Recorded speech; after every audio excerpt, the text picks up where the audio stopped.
All right, it is intro time. I'd like to welcome you guys to Power On Talk Show. Today I have with me, Church. Hi, everyone. we're going to be talking about smart wearables and how they fit into your portable ecosystem, or whether they don't fit into your portable ecosystem, as with my compatriot here. Yeah.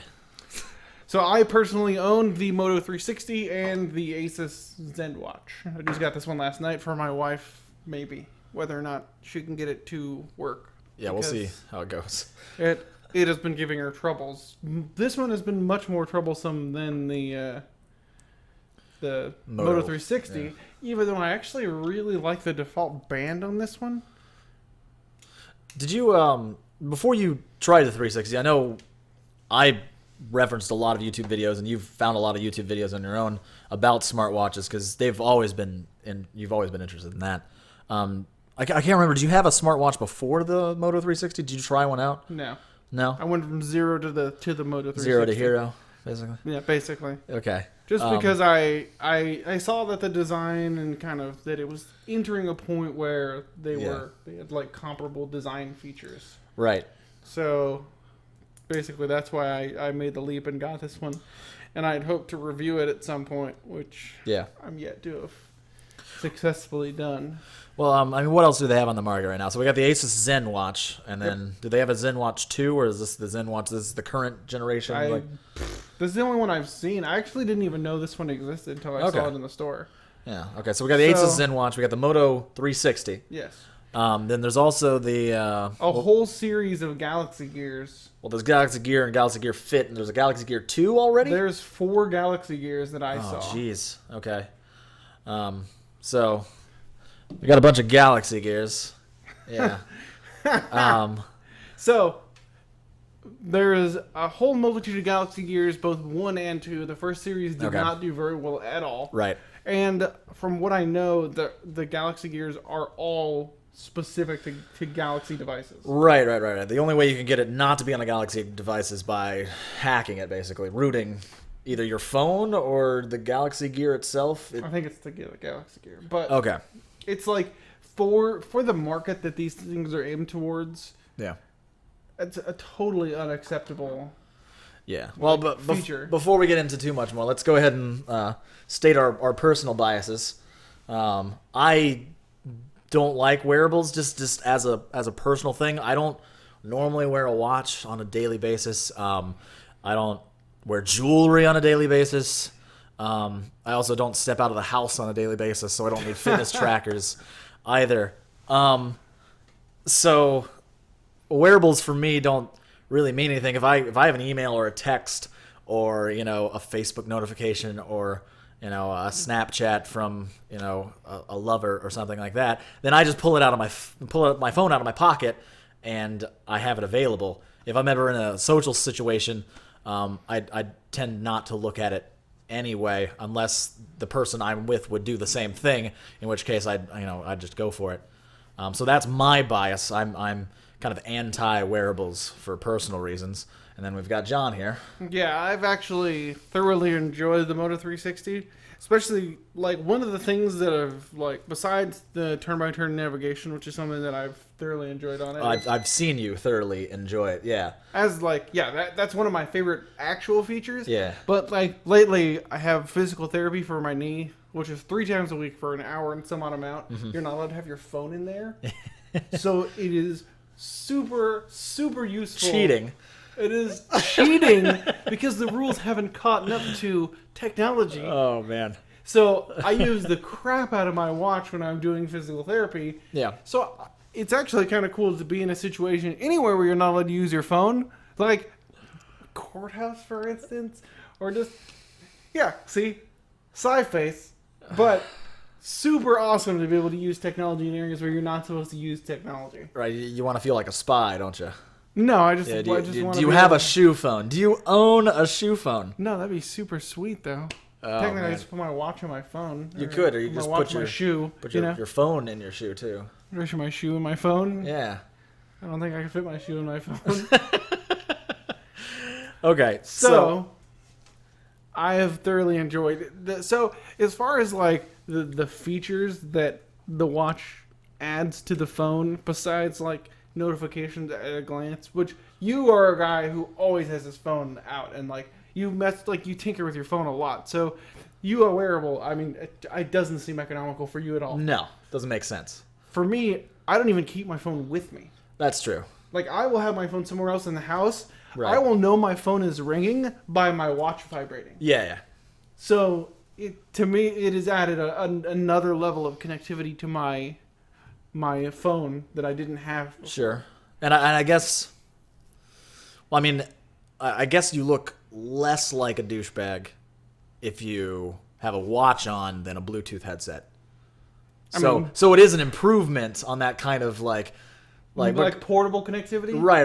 Because Okay, if you had a Bluetooth headset and everyone sees someone with a Bluetooth headset and either assumes they're like a stock trader or a dick. I am a millionaire or a douchebag. Or both. Those are the two, a millionaire douchebag. So, Welcome to the stream, Bucks 1995.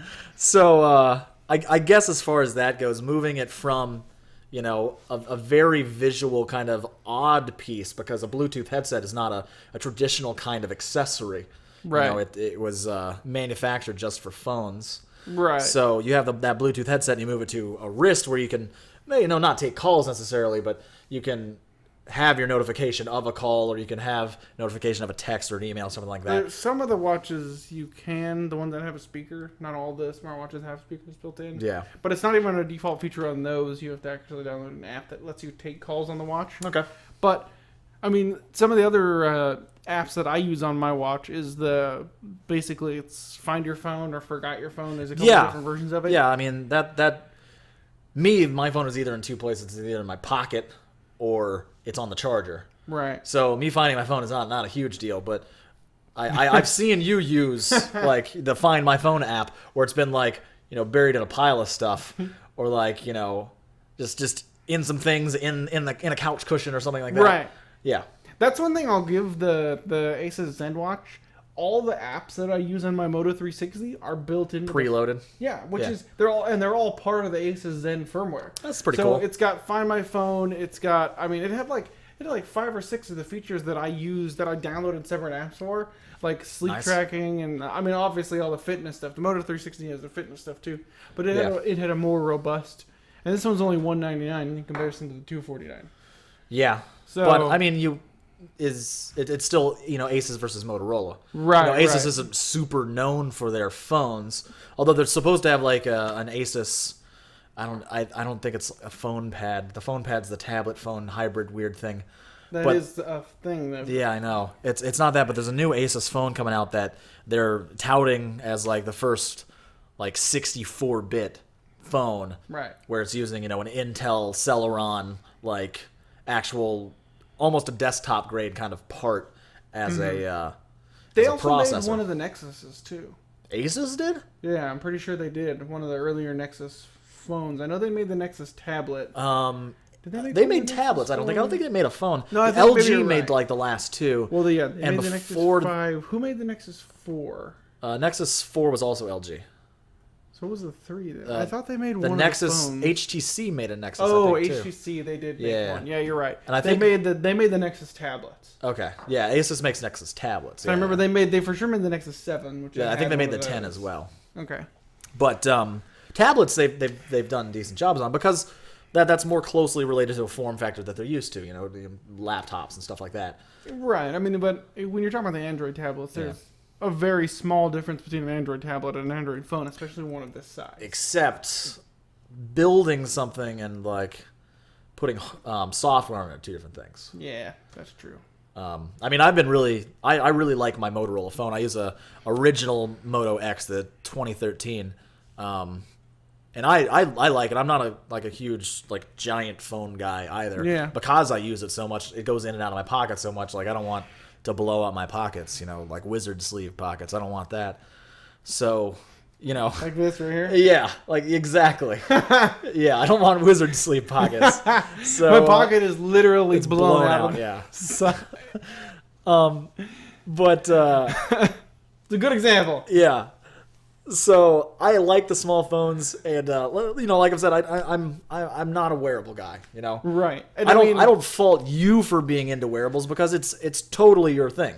And Like, even when I first got it, you were like, I don't know about that, but you seeing me use it, Yeah. I've used the shit out of it. Sure, yeah, you've used it plenty enough to justify the purchase. Yeah. Like, I think we were headed down to L.A. or like somewhere, and you did turn-by-turn navigation, I think coming back from Fullerton. I think I counted it, and you During heavy must have traffic. used it at least 12 times during like a 30-minute period, which is that's a lot. So Yeah, and not to mention, like, our stuff with Toby and stuff, like, anytime I go to LA in heavy traffic situations, Yeah. that's a time that I use it a lot, the turn-by-turn navigation. Right. Also, when we went to Summoners Con, I also used it a lot. There's been Yeah. quite a few occasions where I used the crap out of the turn-by-turn navigation. yeah. So, apparently this guy wants us to say Lauren. Okay, I dated a girl named Lauren. She was nice. There you go. You're welcome. Little anecdote if you wanted that. Now you have Tucker to follow the 03. stream, so... That's the laws of... Oh, he left. Dang it, he missed his call out. No, I think he did it and then left. Oh, okay. So, But yeah, that's where I stand on wearables. Like it's still not for me, and still, I don't know. I don't know what would sell me on wearable, honestly. Like maybe some of this like augmented reality might sell me on a wearable. the HoloLens. Yeah, that might sell me on a wearable. So, I guess let's talk about the HoloLens a little bit, because it is going to be a wearable. Right. It's technically a smart wearable, obviously. It's on your face hole, yeah. On your face hole? Yeah. So, we haven't got an opportunity really to talk about the HoloLens. Like, personally, I'm really excited about it. Yeah. And like, having messed with the Kinect version on the Xbox One, Yeah. I'm a little more optimistic about like the capabilities that it's going to have. Yeah. Because a lot of people were completely skeptical about it. They're like, it's not going to do it. It's not possible. No one has this technology. And I'm like, well, I've used the Xbox One Kinect, and I'm like, it's pretty fucking similar. It uses an infrared emitter. It Right. can see where walls are. Yeah. You know, Microsoft is the one who built and owns that technology already. Yeah. So I mean, but what I'm concerned about is the same thing I was concerned about when the PlayStation Vita did mobile game streaming. Who is going to make the network and mobile and wireless technology that's going to support? They literally said petabytes of data that it can process. And I'm like, what wireless technology do you guys have that's going to do that?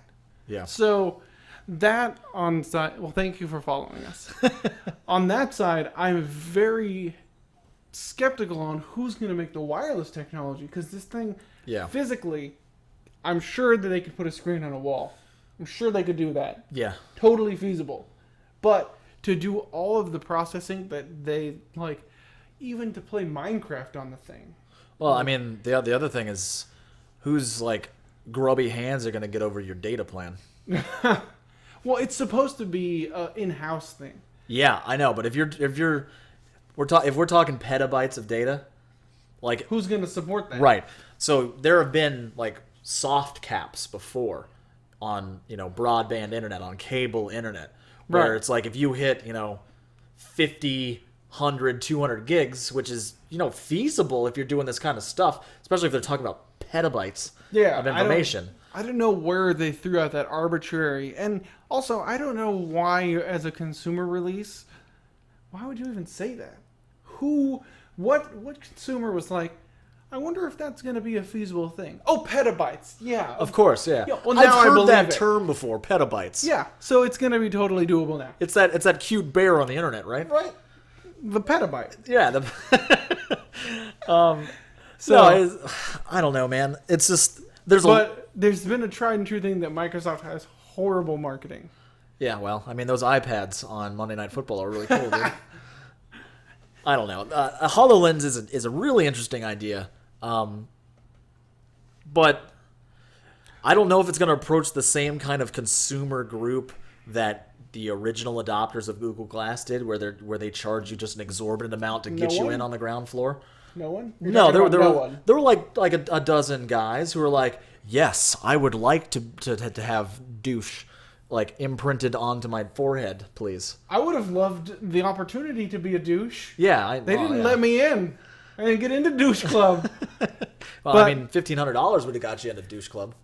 who's got $1,500 to spend on something that they actually discontinued? They stopped making Google Glass, and I found out why. Well, they did the breakdown of Google Glass too, and they said it worth like $9 or something. No, it was like $45 or $50 worth of hardware or something like that. Did you hear why Google got out of the Google Glass thing? No, I didn't really follow it. They invested all of that budget into another virtual reality, augmented reality company. Really? Yeah. Huh. And it's supposed to be super badass. The technology doesn't use screens, it projects it directly onto your eye. Okay. I was like, what the fuck is this shit? Can it take care of my cataracts at the same time? Probably. I mean, yeah. Nice. I can fund that.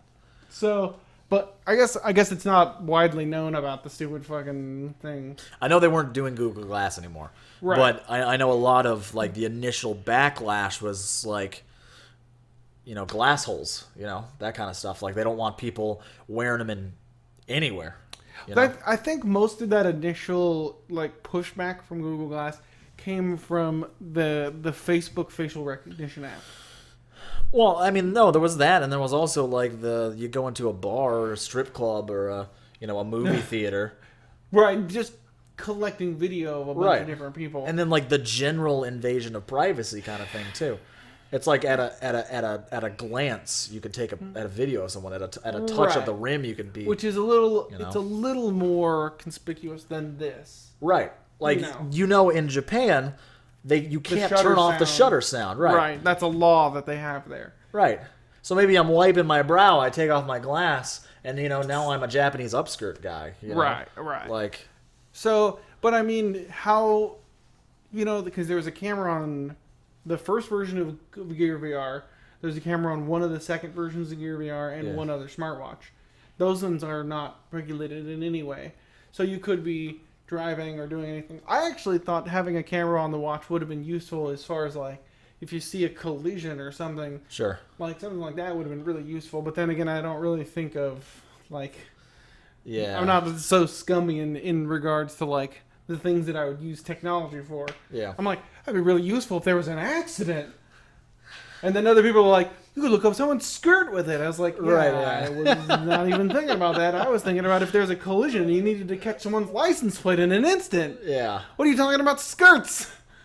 I don't want the burglar to get away. Like, so. Yeah. Well, I mean, there's a lot of different ways you can go for it, Yeah. But you could also videotape someone like putting in a passcode, or you could videotape someone very discreetly. Like, it could be used for that kind of social hacking, engineering kind of stuff. Yeah. Yeah.